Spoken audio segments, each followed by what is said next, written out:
naye amawulire gano ag'okutya Katonda tuleme okugatwala nga ga lusaku.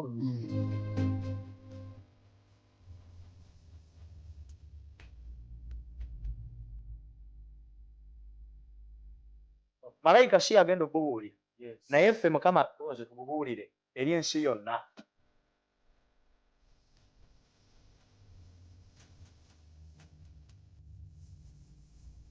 Amaanyi ago Yesu bwe yali agoogerako eri Yokaana yamuyita omwoyo ow'amazima.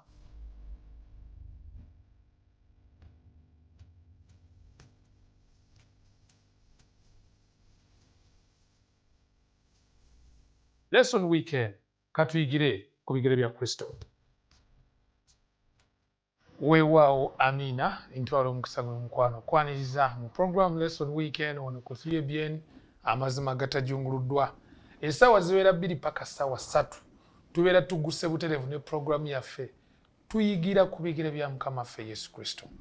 Era twagala okuyozaayoza olwa wiiki eyinza okuba nga ebadde nnyangu, eyinza okuba ebadde enzibu, kisinziira omanyi munnaye tuli bantu banjawulo n'ebifo bye tubeeramu byanjawulo ate nebye tuba tugoba bibeera byanjawulo. So wiiki esobola okuba nga ebadde nnyangu oba ebadde enzibu naye tugamba nti wonna wootuuse twebaza Mukama akubedde.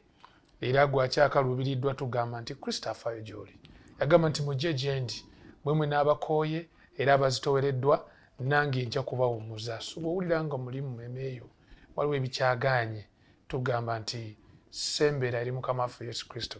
Ate wano nga bwe tuli mu kigambo kya Katonda ogenda kweyongera otegeera bingi ebinaakuyamba okwongera okumwesiga ate n'ofunira emmeeme eyo kye twandiise ekiwummulo. Yonasaani Matovu nze nkubuuzaako nga ndi muweereza ku kkanisa Najeera ate nga nze mwanjuzi wa programu eno Lesson Week eno. Njatumirako mikwano gyange from the School of Theology ku Bugema University. Wananga bava Kenya ne Tanzania salama. Mwebale nnyo okubanga mutambula naffe. Mu studio siri nzeka. Ndi wano ne baganda bange. Kansooke ne muganda wange ali wakati wano ye brother Ntege Ivan Marvin. Tusense nnyo okulaba ssebo. Wow. So omulabi waffe muganda ffe Ntege Ivan avudde ku kanisa eya Misasa oba gye twandise Mengo Student 7th Association. Yes, Mengo kati nga y'omu ku baddinkoni baayo so nga ate alina akalandira ne kanisa ffe eya Makerere Seventh Advent Church n'akulabye. So tusense nnyo okulaba era tusaba Mukama akutuwere nnyo omukisa nga tuli ffenna. Tugamba kimu nti twesiimye okubeera awamu naawe. Ku luuyi luli tulina muganda ffe okuva e Najjanankumbi era nga mumanyi bulungi nnyo mu kye bayita PCM Public Campus Ministries ku zooni ate ne ku kanisa e Najjanankumbi ab'ekibuye wali ku Sabbath School nabo mumanyi bulungi nnyo nga si mulala okuggyako muganda wange Ssentongo Regan. So tusense okulaba Mukama yeebazibwe nnyo nnyini ddala. Ate mwe bamulaba muyinza oba temutegeera bulungi naye ffe abamu tumutegeera nti ye Public Relations Officer Marketeer Bugema University. University yokka ey'aba Seventh Day Advent mu ggwanga erya Uganda erina amatabi mu bifo eby'enjawulo mu ggwanga erya Uganda gye batendekera abantu okubeera abasiyologiya akono ffe ke tusinga okubeeramu ne interest akukubeera omusiyologiya katono nnyo sooka omubuuze ku mulabi waffe kanandike ne muganda wange Ivan oluvannyuma ate muganda wange Regan ayogereko abuuze ku mulabi waffe. Nange nnyongera obbaanirizaako abali abatulaba n'abatuwuliriza amannya bagabagambye nze Ntege Ivan Marvin. Yes. Nanviira Mengo gye nsabira ku Sabbath School ya Misasa ey'abayizi abasawo university eziri awo ne institution eziri awo abo abasawo bonna abali awo. Yes sir. So Sabbath School ya Misasa gy'okola omulimu gye tugatta kuba nange gye nasomerera ssebo. So oli musajja musawo. Ssebo. Okay. Nongera Sebo obbaanirizaako. Dr. tusense nnyo okulaba. Ssebo. Wow. Okay. Muganda waffe Regan. Man. Mukama waffe yeebazibwe. Amen. Mukama waffe ayiwe ekitiibwa. Amen. Njagala kwebaza Katonda atuwadde omukisa n'omukisa 3 ebyeni gwetuwadde okugabanako ne bakristaayo bannaffe. Wow. Sabbiiti ennungi. Siyinza buteebaza Bugema University era nesinza obuteebaza 3ABN nsinza butatumira ku bantu baffe ab'ekkanisa y'enajja Nankumbi abantu bange ab'ekibuye ekkanisa yono kanisa mpya kanisa nto tugikolamu omulimu ya homecoming kanisa yaffe ya homecoming mbeerayo okuweereza ne baweereza bannange Mukama abawa omukisa abakristaayo aba Shalom SDA Church Bukasa abakristaayo aba Muzda BS bonna sinza butabeebaza batumirako nzinza butatumira ku taata vice chancellor wa ssettendekero yaffe Emubweti kati ka Kibiriiti akasozi k'abayivu Bugema bannaye mwenna tubatumira era tubeebaza registrar academic registrar Mama Justine n'abalala bonna DVC academics mukyala Mukadde Kabuye Rosette Dr. Kabuye Rosette wamu ne human resource manager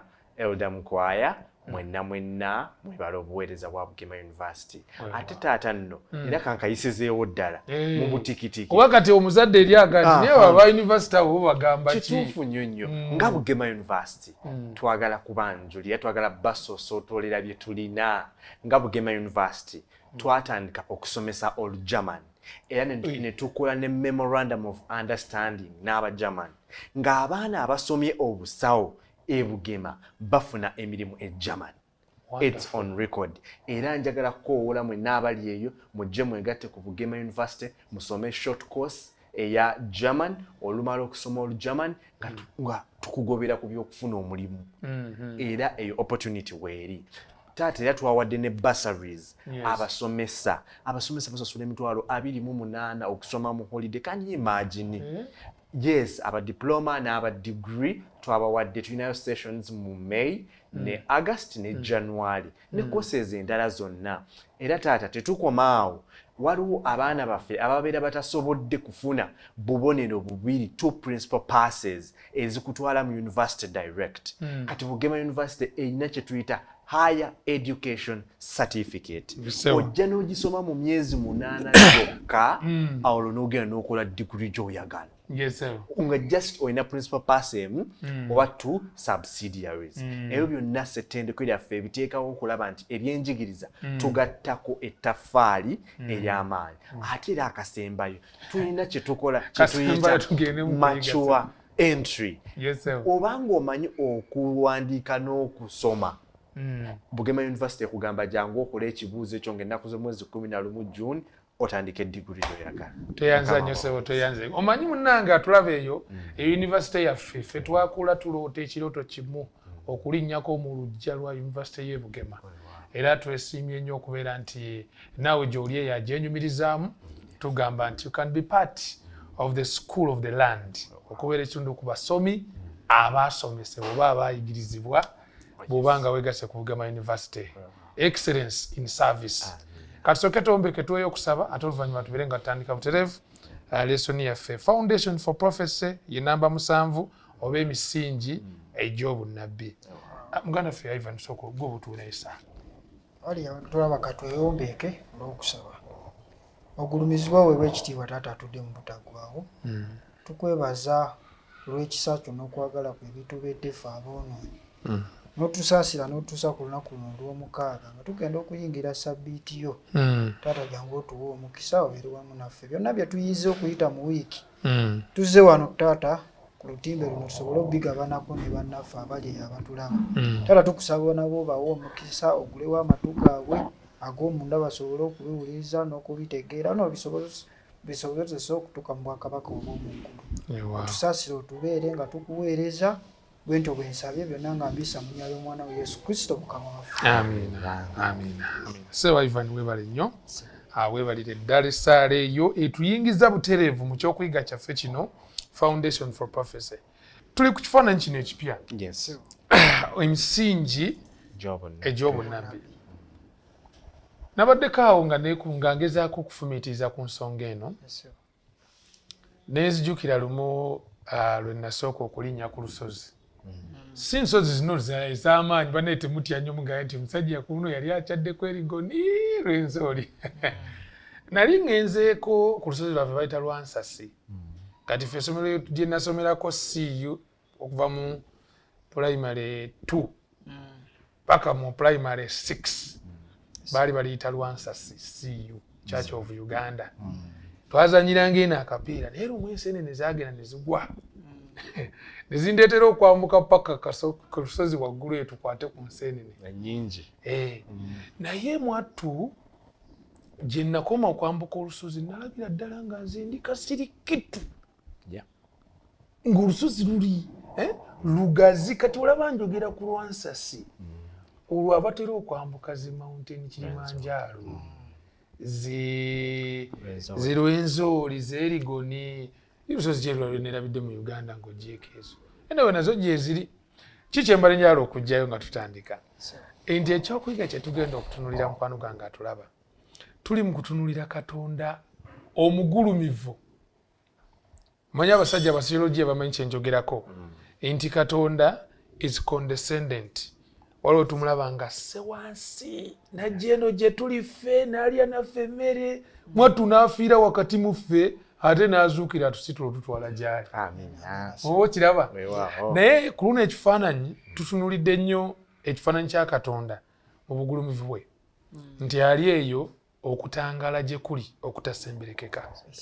Katonda oyo gwe tulowoozaako n'omutunulako bw'oti n'owulira nga ekyamazima tewuli kalungi konna kali mu ggwe. Ye Katonda oyo gwe tugenda okwetegereza.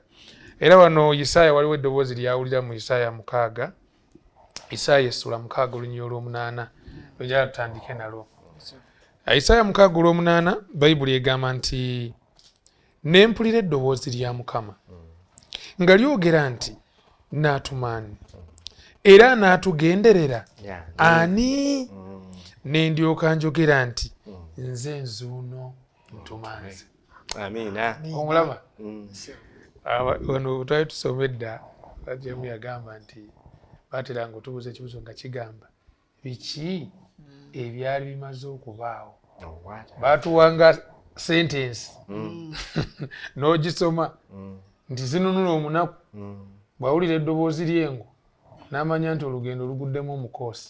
Kati yabuuzanga n'aga nti biki ebyali bimaze okubaawo. Kati ne wano tulaba Isaaya ng'awulira eddoboozi limugamba ani gwe naatuma anaatugendera yaani n'alyoka yanukula nti nze nzuuno ntumanze. Of course enjiri egenda tandika awali e Masaka 17 enkyaba naye enjiri egibwako akawoowo ani anaatugendera. Kibuuzo kikulu nnyo ekyo. Okiwulira? Adventist men be bakulembeddemu ne Total Media Evangelism aba communication twebuuza ani anaatugendera. Isaaya yagambye ntumanze n'ebiki ebiri emabega. Awo nno we tugenda okubeera nga tutambulira nti Katonda gwe tusinza era gwe twogerako Katonda ffe omwagala oyo yali mu mitambo egy'obutonzi bwonna. Eggulu gye liva ne gye likoma, ensi kwe tuli ensonda zaayo ezoogerwako ennya na buli kanyomero konna tewaliwo Katonda waatalaba. Kakibeere ekisenge kyo ekimanyiddwa Katonda. Ensi yonna eri mu mikono gye ate eri mu maaso ge. Kati Katonda oyo omugulumivu bw'atyo ensi yonna ng'eri mu mikono gye gwe tugenda okuba nga tugenda maaso n'okwetegereza. Naye nga lwaki Katonda ono byonna biri mu mikono gye? Lwaki tewali na kimu kisimattuse mukono gwe? Kubanga ye mutonzi waabyo byonna. Era twagala okuzzaamu amaanyi nti newankubadde ensi yonna eri mu bulumi etabanguse, there is a God in control. Sajja yagamba nti eriyo Katonda mugulu. So beera wadde ekalubi we believe eriyo Katonda mugulu. Isaaya ono agambye nze nzuuno ntumanze. Tozatuka nkibuuze muganda nange lwega biki ebyali bimaze okubaawo. Komyewo n'ekibuuzo kyange kibaatuuza. Biki ebyali bimaze okubaawo. Weewaawo. Isaaya ono afuna okwolesebwa okw'ekitalo. Jesebo. Isaaya ono wafuna okwolesebwa alaba Katonda atudde ku ntebe. Atya nnyo. Weewaawo. Kubanga akimanyi mwonoonyi. Akimanyi mwonoonyi Jesebo. Akimanyi mwonoonyi. Era ayogera n'ebigambo bino n'agamba nti Isaaya yali akimanyi nti ekibi kitegeeza nti tuweddewo kubanga empeera y'ekibi kukola ki? kufa naye mu kifo ky'okutulekera ebiva mu kibi Katonda w'okwagala atusika n'atusembeza. Isaaya kyava amusemberera era batuwa n'ekyokulabirako nti waliwo ekkanisa etya emu ekkanisa eno ng'efaanana bubi ng'erimu ekizikiza. Abantu bano ne bagamba nti naye bannaye ekkanisa eno erimu ekizikiza tugikoze tutya okulabikako obuki okugiyooyoota esavuwale. Ennaku zino abantu bagamba nti ejanjawale ne bagamba nti ddeka tuteekemu amaki amataala gagana agafe gana ag'omu studio. So bwe bateekamu amataala ate munnange ebyembi neyongera okulabika obutya nerabika bubi nnyo ate n'okusinga nenabbubi webadde tebalengera nenabbubi gwe batalengera naye naakolaki empumbu ebadde emiti giri nga gitandise okukaddiwa bubi netandika okukolaki okuvaayo byonna bulijjo enkuba ebatonyera nga tebagirengera ate bagibagabana ebituli ne byeyongera okukolaki okulabika. Naye mu byonna Isaaya atulaga nti ate bwe tufuna ekitangaala kya Katonda tulaba obunafu bwaffe. Bwe tulaba obunafu bwaffe olwo ne tusala gonna okumusemberera kubanga wano wansi waliwo akagambe nti Isaaya n'alongoosebwa ekibi kye kubanga serafi oli gwe tugenda okuyigako n'okumanya ne ku bitonde ebina n'ebirala byonna bijjawo ng'akabonero ak'omuliro nga bw'owagala kubanga jjukira gold is refined by what? Fire. Gold bamuwawula na muliro. Nti kati eryanda liri lye tugenda okwogerako n'omuliro n'ebirala byonna bituwa kulongoosebwa bwe bufaananyi n'obubonero bwe tugenda okukola ki. Kwegamba Isaaya mu maaso ga Katonda. Yes. Kiki kyayongera okuzuula ku ye?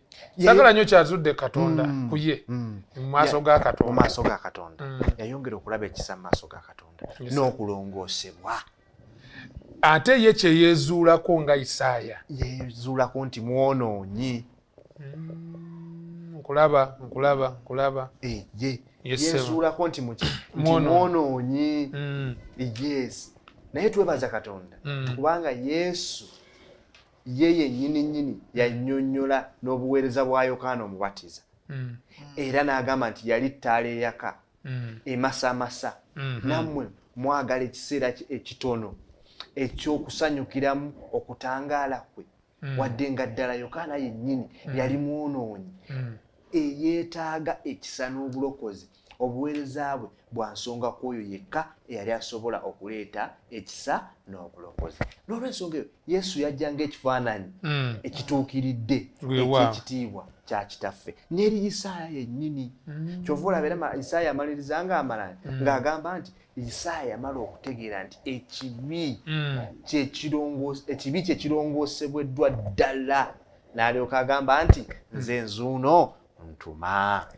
So kwegamba response ye okwanukula kwe kujulira nti emmeeme ye mmativu nti Katonda nga ansaasidde nga bwansaasidde kati kanjolekere nja kugenda.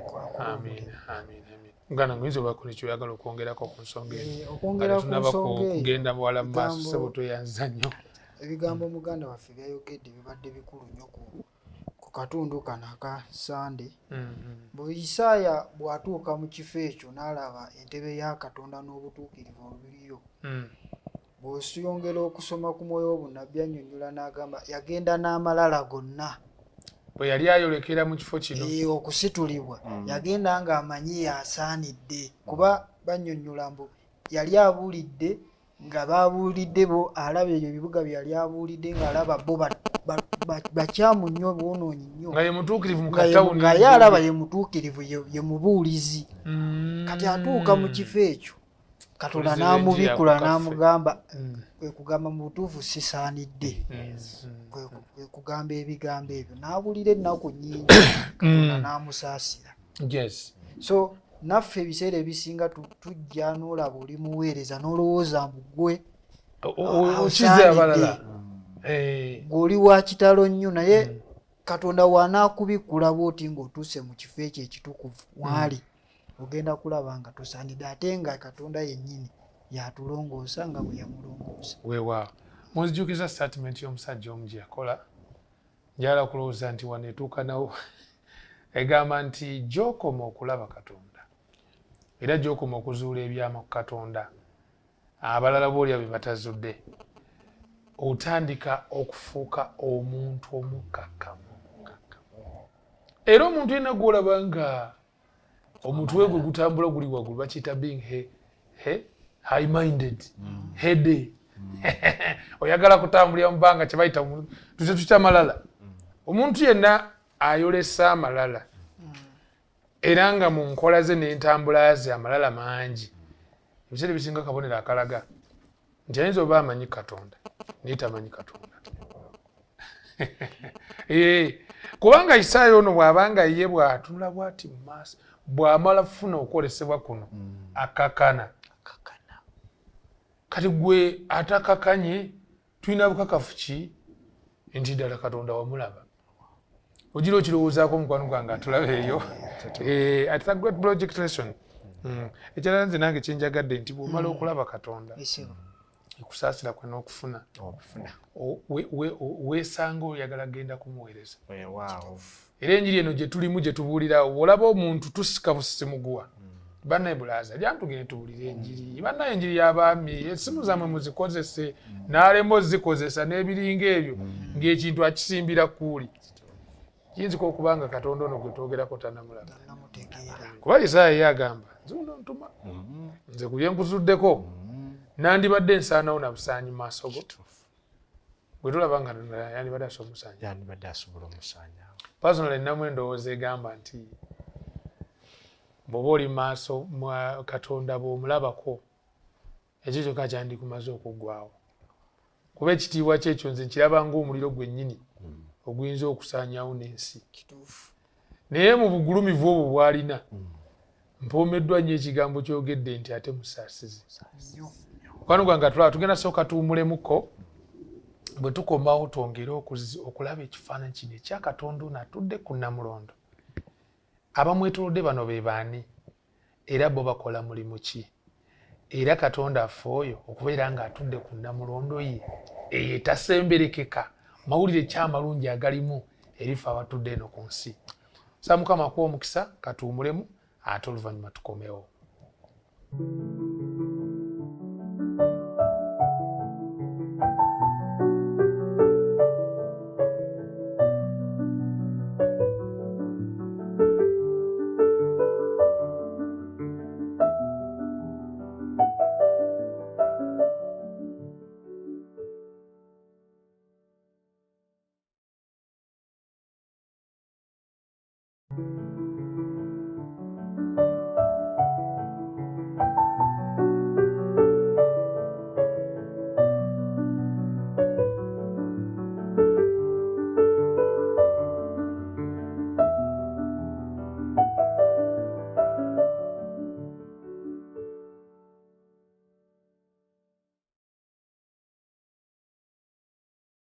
Weewaawo Amina tukulisayo nnyo mukwano mukuumulamu ne tugamba nti Kristo afaayo gy'oli happy Sabbath.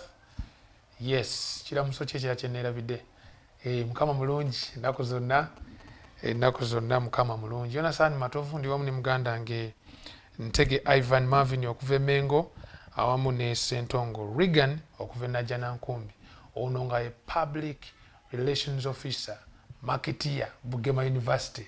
Sebo twesimye nnyo okuba naawe. Naye omuntu ayinza okuba nga yeebuuza naye nandyagadde okujja e Bugema amanyi ebisingawo katono nnyo kakondeko tweyongereyo. Bannange ng'oyagala kujja Bugema tolwawo kuba akabi kali mukulwa. Tulina emikutu gyaffe egy'enjawulo website yaffe ebagiyita Bugema Univ .sc.ug oba n'okunkubirako ku nnamba zange ez'essimu 0702 9 4 0 emirundi 3 oba 0765 7 2 4 2 oba ne ku enamba ezo ziddemu enamba nziddemu 07029 4003 neya MTN 0765742492 oba ku mikutu gyaffe gyonna ku TikTok account yaffe ne ku WhatsApp gyemuli ne ku WhatsApp gyetuli ne ku Facebook ne ku X yonna weetuli kubanga Bugema University is an international university osobola okunjulira oli Bugema tetusinzayo ba international people international students where we speak some English with the German yes German so Kale connection jezili ya Bugema weewaawo sebo toyanza nnyo toyanzege mbatumiddeko mikono gyaffe abatufuna okuva ebungereza North Luganda Church London North London Luganda Church ne South London that's Tottenham Mitcham so nga namwe bannanga bali United States of America Massachusetts Nchala Samali Kizito kusamu ekitiibwa nnyabo amu ne ttiimu yonna eri mu America ab'ekkanisa ya Berarika mwebale nnyo bannange okubiranga kwe muli ku lesson week eno abali mu kyondo kya Buwarabu Qatar Dubai n'ebifo ebirala byonna eyo tweyanziza nnyo tweyanzeega bono batufunira ku mutu gwaffe ogwa Avento Productions ku YouTube tubeebaza nnyo mikwano mwebale abali wano mu Uganda yaffe abali e Mukono Luweero Bugema yonna tweyanziza nnyo mikwano tweyanzeege ne wano mu Kampala Mukama tusaba abawe nnyo omukisa so nga namwe abali e Masaka abagenda okubeera ng'enkyatu weetuli nnyo okuggyako akawuo ku njiri Hope for Masaka ekulembeddwa mu musumba ffe Kajoba Samuel nga ye president wa Central Uganda Conference tweyanziza nnyo era tubatumiddeko tubaagaliza buwanguzi bwere tuli wamu ffenna twagala kulaba nga Yesu Kristo akomawo tugende mu nsi ensuubize so katweyongereyo wetukomye nga tumaze okulaba nti bw'ojja mu maaso ga Mukama oba oyagala oba toyagala you'll be humbled era gwe bw'oba nga tonabeera humbled just know you've never met God bw'oba osinkanye Katonda otandika okitegeera nti you are nothing without him in fact yongera okitegeera nti God created something out of nothing obula oluzungu tuluze mu Luganda omanyisewo nti osinkana Mukama okizuula ti Katonda yatonda ekintu awatali kintu waliwo gwe yatonda naye ng'amugye mu kitaaliwo that's God when you meet him ewala Bible ega nti olubereberye Katonda yakola eggulu n'ensi ensi yali njereere tewali kiriwo naye ye n'akola ki n'ateekawo ekitaaliwo so Katonda ffe oyo gwe tuli mu kwongera okutunuulira tulina wano bakerubi babiri abali ku lusuku Edeni so banaye batulaba tutunuulira kati namulondo ya Mukama wano ku nsi tutya bwe tuginyonyoka ne bannabbi ab'enjawulo engeri gye bagyogerako ese omuganda nga Ivan kifaananyi ki kye wafunye wano kifaananyi kye nafunye ku paati eno eya Mande bakerubi bano ababiri era nzikiriza nga mmanyi abasinga babadde tebakifumiitirizaako bwe tuba tusoma leeso neno tuleme kwerabira mbu tuli mu kulaba obubonero naye obubonero obwo nga bututwala muki mu profesi mu kubikkulirwa kwega buno bunnabbi mu ngeri yaabwo buno bunnabbi naye nga tonnasoma bunnabbi tulina bye tuzinosooka okumanya bubijja bitya kuba obisanga mu kubikkulirwa ne Danieri ng'ebisolo ate biki tulina biina gye byatakola ki ebitandikira yereeso n'eno yetulaga omusingi gw'obunnabbi guli wano guli ku ntebe ya mu Katonda eri mu kutugirayo kifaananyi ekyo mbu tugenda otutuuka okusoma obunnabbi nga bw'osanga ebiramu ebina mu kubikkulirwa teweebuuza tobyekanga bwekanze naye nga wakola ki wafunako wabugumizibwako okuva eno mu ndagaano enkadde so bwe kiri yesebo so kati nga bwe tulaba paati eno mu tulinawo ababiri bakerubi babiri batulaze embu bajjajjaffe abaasooka Adamu ne tukozesa nnyo ekigambo nti embu eyawukanamuko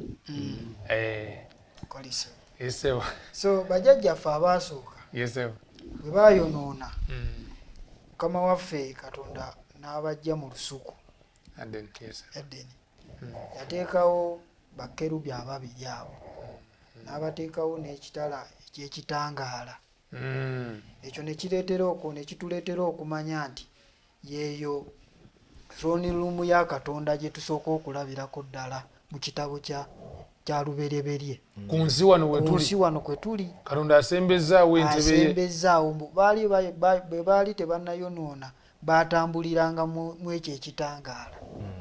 Naye bwe baayonoona Katonda ng'anaabajja mu lusuku n'ateekawo bamalayika abo ababiri kerubi ezebbiri zikuume ekitangaala ekyo. Kitangaala ekyo kireme kuba omwonoonyi yali ayonoonye nga tasobola kutuukirira kifo ekyo.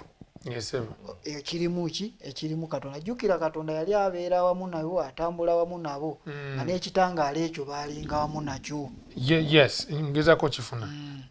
So bakerubi awe baabateekawo Katonda okubaawulira baleme kutuuka ku muti guli ogw'obulamu kuba baali boonoonye.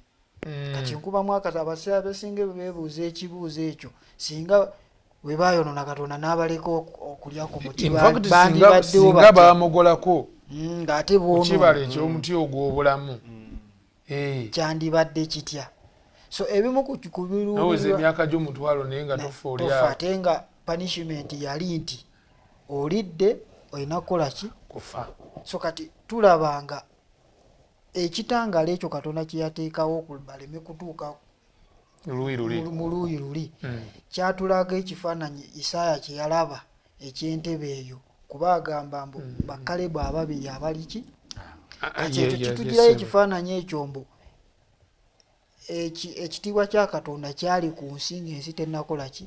Tennaba kwonoona. Naye we yayonoona olw'okuba obwononevu bwaffe tetusobola kutuukirira kukigumikiriza. Obola ateekawo bamalayika abo basobole okukola ki? Okubeera nga bakuuma olusuku luno. Ekyo ne tutuwa ekifaananyi ekisooka ku kifo kya Katonda kye tugenda okulongera okutunuulirako mu maaso awo. Kwegamba Edeni eno, I want to get you kankufune bulungi. Munda yonna ejjudde ekitiibwa kya Mukama. Era bw'ogezaako okwentantala oyingire mu mbeerayo obeera ng'aliko amazzi naye ng'oli mukwata amasannyalaze. Bwe kyandibadde. Kuba ssebo abasajja bannyonnyola amasannyalaze gava mu mazzi naye ate tekikwewuunyisa kubanga amazzi ago gennyini g'okuttemu okwata amasannyalaze ne gakwokya. So n'omuntu yatondebwa Katonda ng'aliko ekibi kafaananyi ako simanyi oba kanaavaayo bulungi kuba gezaako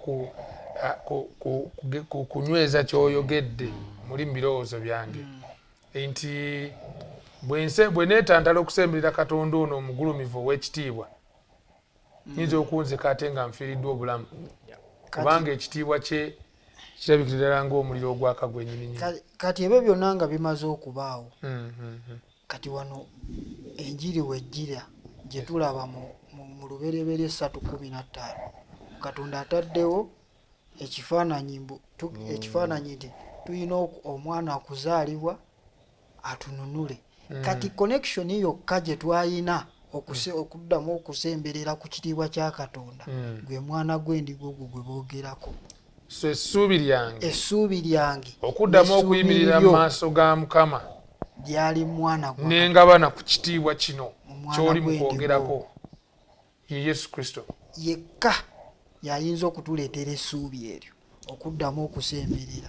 Kati bamalayika ababiri bali tubalabako bulabi na kubasomako. Ekitiibwa ekyo tetusobola kisemberera kuba tuli bwonoonyi naye yekka omwana wa Yesu mwana wa Katonda yekka y'ayinza okutuleetera okusemberera ku kitiibwa ekyo ekya Katonda. Amen. So kwegamba ne Isaayo ono kyalengera bwe twalabye nga tutandika wali nga ali mu kwolesebwa n'alengera abakerubi bano nga bayimba n'emiddwa endabika yaabwe balina ebiwawaatiro 6 bibiri waliwo ebibuuka waliwo ebikka ku Namulondo. Bamalayika bano bakerubi bano balengera n'obaserafi ensonga lwaki alaba ekitiibwa kino n'atasobola kusaanyizibwawo kusaasira kwa Katonda okuli mu Kristo Yesu.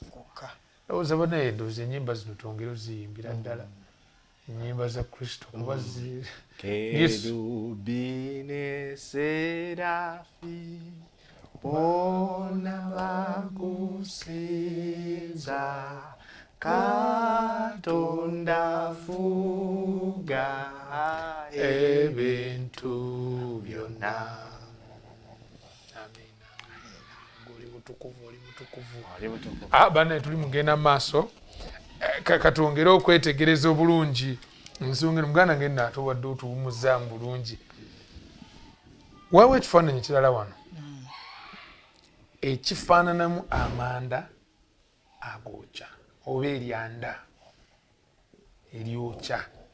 Isaaya asooka gwe twasoose olaba naye kuno twaga kulaba ate kiki Ezekiel yekyalengera. Muganda wange Regan tuyambeko katono nyaawo ate tusobole okweyongera tufune object lesson eri mu bino byonna. Katonda nga tudde ku Namulondo ye kikifu abali eno ku nsi bwe tukisomako amakulu ge twefunira. Yesebo Ezekiel naye ayongera okwolesebwa okuwuniikiriza ate ku mulundi guno. Yesebo amaanyi ga Katonda ekifaananyi ekitabula okusooka ekikwatagana n'embeera enzibu abantu ba Katonda gye basanga nga babeera mu kiseera kino. Yesebo abantu abalonde wanagambye nti abantu abalonde si mu nsi ey'okusuubiza wabula mu buwambe bw'e Babiloni. Ezekiel bw'aba asoma ekifaananyi ekyateekebwa mu maaso ge atunula waggulu n'alaba entebe ya Katonda waggulu wa byonna. Katusooka tusomeko ndowooza ku nsonga eyo. Ku nsonga eyo tuli mu Ezekiel essula emu olunyiriri kantandikire ku lwa 6. Agamba nti era buli kimu kyalina obwenyi buna era buli kimu ku byo kyalina ebyowaatiro 4 n'ebigere byabyo byali bigere ebigolokofu ne munda w'ebigere byabyo nga mufaanana munda w'ekigere ky'ennyana era nga bitangalijja ng'ebbala ery'ekikomo ekizigule. Era byalina emikono egy'omuntu wansi w'ebyowaatiro byabyo ku mbirizi zaabyo 4 era ebyo ebina byalina obwenyi bwabyo n'ebyowaatiro byabyo bwe biti. Kati ebyowaatiro byabyo byagattibwa buli kiwawaatiro ne kinnaakyo tebyakyuka bwe byatambula byagenda buli kimu nga byesimbye. Ekifaananyi eky'obwenyi bwabyo byalina obwenyi bw'omuntu awali mu kulaga amaaso n'obwenyi bwabyo n'ebyowaatiro byabyo byali nga byawuse waggulu. Kale buli kimu byagenda nga byesimbye ebiramu ne bidduka embiro ne bikomawo ng'ekifaananyi ekyokumyansa kw'eggulu. Ngeza kufunza ava olw'omukaaga tuuka kule 14. Yesebo awo wonna we tufunzizze tubadde tulaba ku ggulu bwaki bwa Katonda okuyita mu bitonde ebyo ebimeka ebyetoolodde Namulondo ye. Naye nga bwe twalabye wali eryanda lino erizigula Isaaya amaze okulaba Ezekiel naye ate akoze eki? Alabye ekifaananyi kyekitya kyekimu. Bw'otudde eri nti ku misingi gy'obunabbi n'obubonero bino byonna birina ewe bitutwala bifaananyi n'obubonero bijja nti Katonda ono nga bwe tulaba eri mu Bagalatiya nti God is the same today, yesterday, today and tomorrow. Katonda ole yasookera ddala kuva eri wansi ajja nga y'omu ajja ayogera naffe. So tufuna bujulizi obw'abannabbi ab'enjawulo tulabye Isaaya katulabe Ezekiel so nga ne Daniel alina ekifaananyi naye mu maaso gye tugenda okulaba naye alina ekifaananyi kyakola ekyenjawulo ku nsonga yemu. Kati kitegeeza nti ffe Abakristaayo tuyina bye tutajja kubuusa maaso. Abantu bangi abataputa Bayibuli era abayigiriza teboogera ku bubonero. Obubonero buno bajja babuleka era mu kubuulira kwabwe kwonna tebabukoonako wadde n'akamu. Naye nga bwe tunaaba baakutambula obubonero n'ebifaananyi birina we byagala okutulaga, birina obunnabbi, birina emisingi gy'obunnabbi gye bisongako. Baire ku nsonga y'emu awo wennyininyini wooli mbadde nsaba tugatteko ne Daniel essula 7 olusuku lunyiri olw'omwenda otuuka ku lw'ekumi. Yes. Katugatteko ekifaananyi ekyo. Mukwano gwange atulaba tuli mugezaako okugatta ebifaananyi bino eby'enjawulo eby'abannabbi tusobole okwongera otegeera entebe Katonda ffe watudde nti awo wasinzira okulaba obutonzi bwonna, wasinzira okulaba oba nalidde ekyeggulo oba saasobodde kukirya, wasinzira okulaba embeera yange yonna nga bweri, ate n'ekisinga obukulu nti watudde awo buli kinkwatako akimanyi ate afaayo gye ndi. I want you to know nti wadda mugulumivu naye nze owa wansi ennyo. He cares about me. Yes.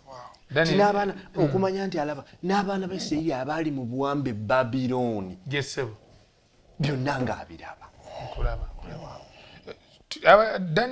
Daniel 7 olw'omwenda n'olw'ekumi lugambye nti n'endaba okutuusa entebero zaateekebwawo n'omukadde yakamala ennaku ennyingi n'atuula.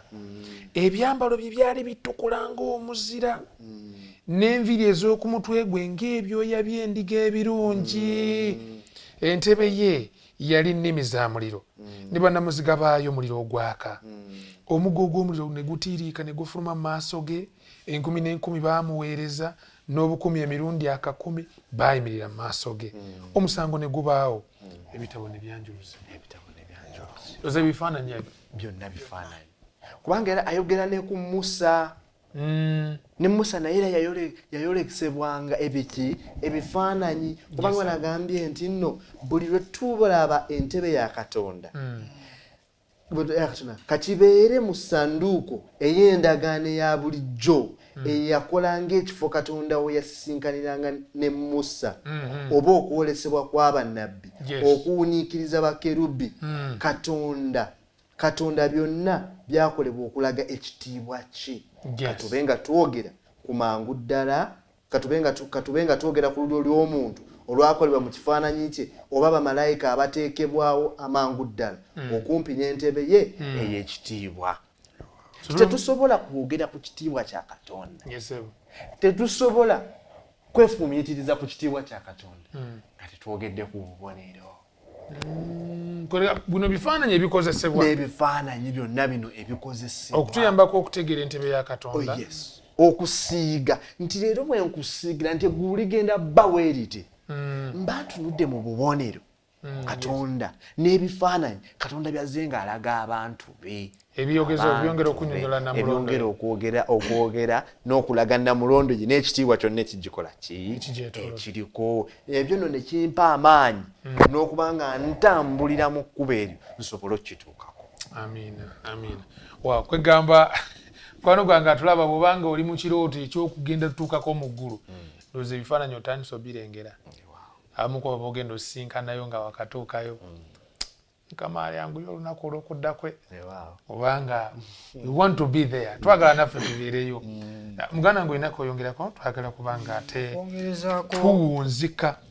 Ebigambo byaffe bino biba biwooma nnyo naye mwattu biggwa mangu. Okwongerezaako ku Lyandeero bonna abali abatulaba mbu obubonero buno ng'onaabusoma era ng'oyagala obutegeera ky'osooka okukola nga ggwe kwe kweteeka mu kifaananyi mbu ndi mwonoonyi.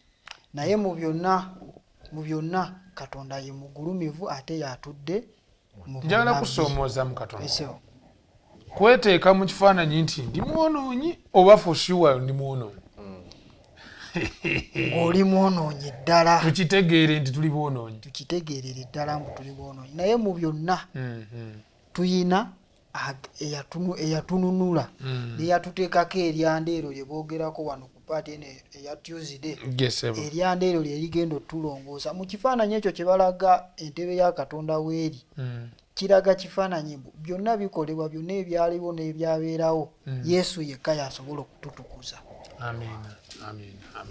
Mukama waffe yeebazibwe muganda wange, weebale nnyo aweebalire. Twagala kunzika katono nnyo nga tetundaba kutunuulira Sitaani ekifo kye yafiirwa kubanga nakyo kikulu.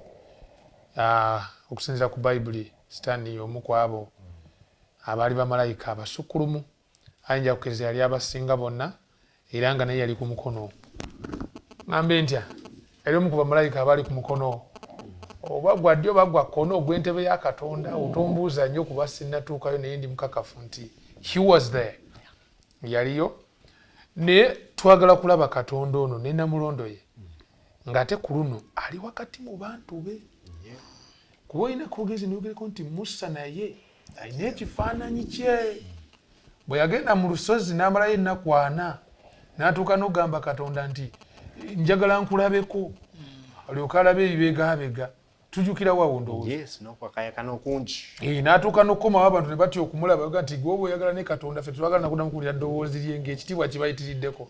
I think we remember those incidents. Kati Katonda wakati mu bantu be tulina wano God among his people. Kigambo ekya mu Luganda Katonda wakati mu bantu be. Muganda wange baako kyoyogera then nga tweyongerayo ku nsonga eyo.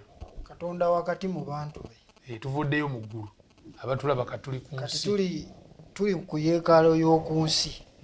Moses we bamulagira kule Musa we bamulagira kule yeekalo eno okusinziira ku kifaananyi Katonda kye yamulaga eky'omuggulu yagikolanga abantu ebike 12 buli kimu kyalina okutuula mu oda Katonda gye yali amulagidde. Ensengekanga bwe yali bw'osoma ku y'omuggulu ekulaga entebe ya Katonda ng'eri wakati n'ekulaga entebe 24 ez'abakadde 24 abo then n'ekulaga ebiramu 4 buli kimu kiri mu campus eyina north south east enjuyi nnya ensonda nnya so ebiramu 4 ebyo tulaba kwaliko ekina feesi y'omuntu ekyalinga empologoma ekyalinga empungu n'ekyalinga okisi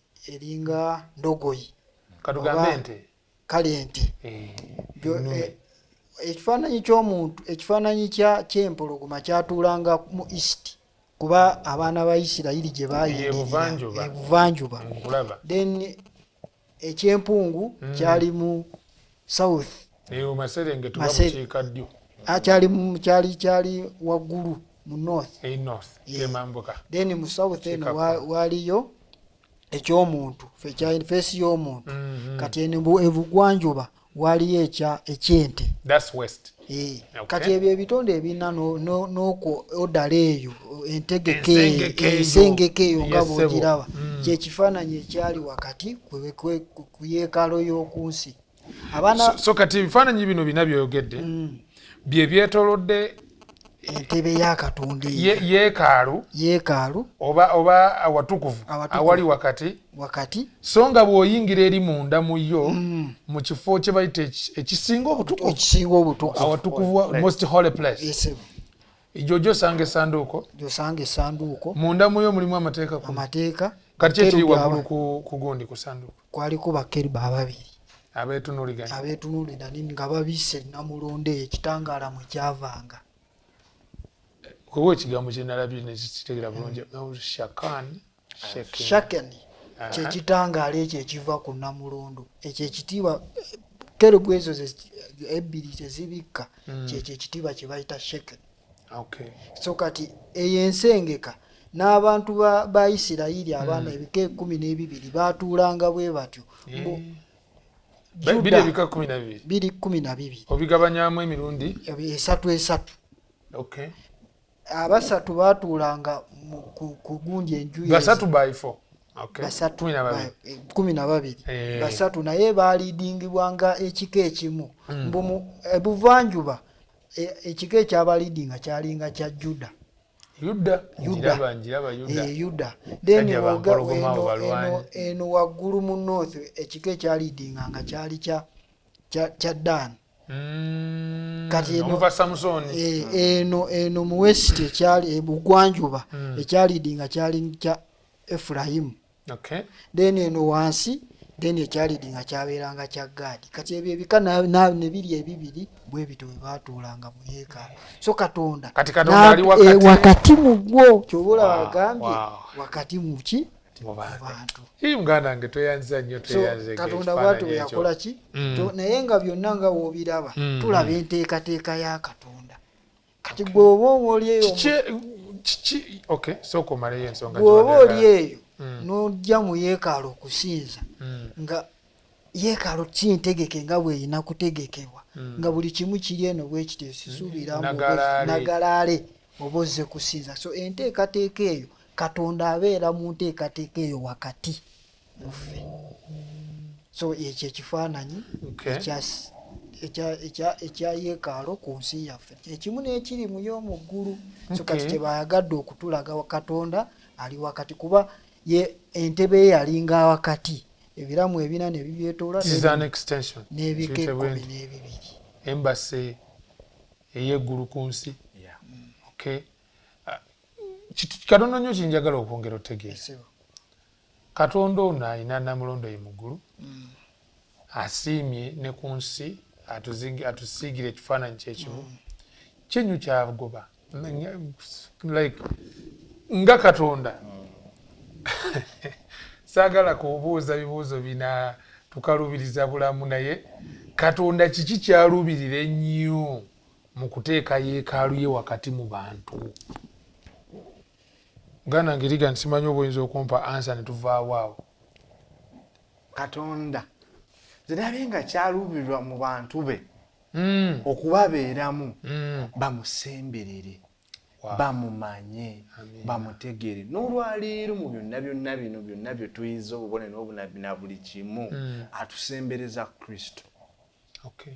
Tumusemberere tumumanye kubanga jjukira tulina essuubi eddamu nti ekiseera kigenda tutuuka tubeere kumpi naye tubeere eri gyali tubeere naye.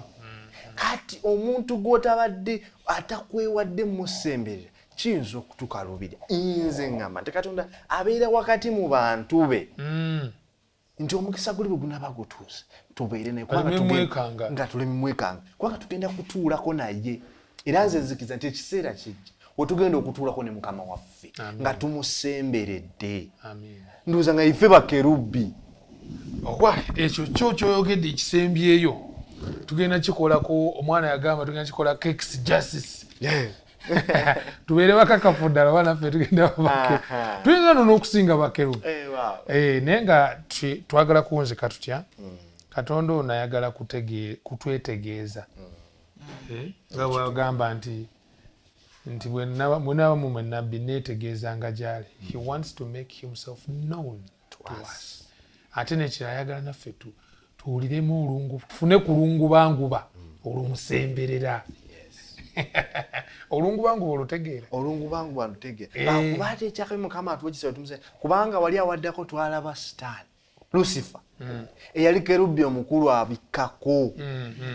Ate Katonda bwe yamuwa omukisa ate n'agukozesa buki bubi era tulaba okugwa kwe. Mu kugwa kwa Lucifer okwo n'alabye nga Katonda bw'atuwa omukisa okumusemberera tetulina kukozesa mukisa ogwo bubi. I think waliwo Lucifer kye yafiirwa ffe kye tugenda ofuna. Lucifer afiirwa ekifo kye emirembe gyonna kubanga atuwunzika ne Thursday mukwano gwange atulaba eddakiika tugenda kukozeseemu ku 2 budde buweddeyo. Lucifer wano mu Ezekiel essula 28 olunyiriri olw'10 n'olumotoka ku 17 katusome lwa 13 wano. Bayibuli egamba nti wali mu Edeni olusuku lwa Katonda ekyo kimu. Buli jjinja ery'omuwendo omungi lyabanga lyakubikako sadio, topaz, almasi, berulo, sokamu, yasepi, safiro, ejjinja lya nawandagala ne kabunkulo ne zaabu. Agamba nti wali kerubi yafukibwako amafuta abikako. Era wabeeranga ku lusozi lwa Katonda olutukuvu watambulanga eruuyi n'eruuyi. Naye Abusaadi olw'17 lugamba nkusudde wansi nkutadde mu maaso g'abakabaka bakutunuulire. Wayonoona ebifeeyo bye ebitukuvu. So kwegamba Lucifer wano ffenna bane tubeeko kye tugamba tuwunzike. Ekifo kye takyakirina. Fact kubikulira ndowooza 12 olw'omunaana luga nti watalabika kifo kinate mu ggulu.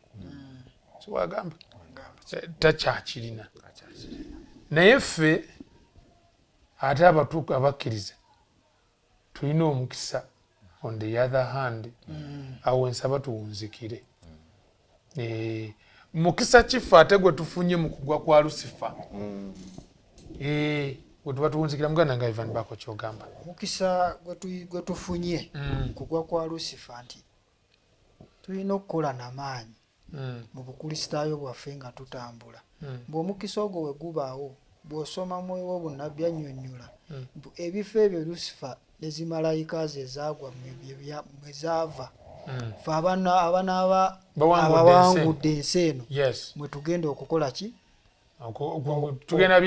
tugenda bitwala ogwo mukisa gw'amaanyi naye ekyo okituukako kaweefube oyo mutuukako okusigala nga okukkiriza kwo kuli mu Yesu Kristo yekka y'ayinza okututuusa mu bifo ebyo bw'ataba Yesu awatali Kristo bifo ebyo tugenda bituukako. Yes, brother Regan ekigambo ekisembayo kadde kaweddeyo omukisa omunene ennyo gwe twafuna mu kugwa kwa Lusifa Katonda yatuwa omwana we amina n'amalawo saddaaka ze twakola n'amalawo buli kimu n'amalawo buli kimu ekyokweyiya kyetwakolanga kyetwayitamu ekyokuzoganya nga kuzoganya buzoganya okutuuka ku Katonda waffe naye Lusifa bwawe Katonda atusalira pulaani namutayiika pulaani namutayiika eyo yeetuwa essuubi tusobola n'okulya obwami obwali mu Lusifa kale Katonda atuweebwa ekisa weewaawo kama tukwatireko tutuuke mu bifo ebyo tweyanza nnyo tweyanzeege mukwano gwaffe atulaba ebigambo bino twandibadde tubyongerezaako naye tugamba nti sigala ng'otambula naffe tubadde Yonasani Matovu ganange Ntege Ivan okuva e Mengo ate ne muganda ffe Public Relations Officer owa Bugema University Blaza Sentongo Regan ffe tubadde tukutuusaako ebigambo bino saa Mukama akutuwere nnyo omukisa sebo tuwereyo Sara naye ng'egamba ekifaananyi kino ekyekitiibwa kya Katonda ne maka gaffe kirabikiremu this time katusabire maka ne maka gaffe kirabikiremu ng'omwana wange basobola omulaba nga balamu ekifaananyi kya Katonda nga nange bwe bandaba ewaka wange bwe batuukawo balabawo ekifaananyi kya Katonda ye Sara gy'oba otusabira tugende ate bw'ogambye ekifaananyi nga kyamaka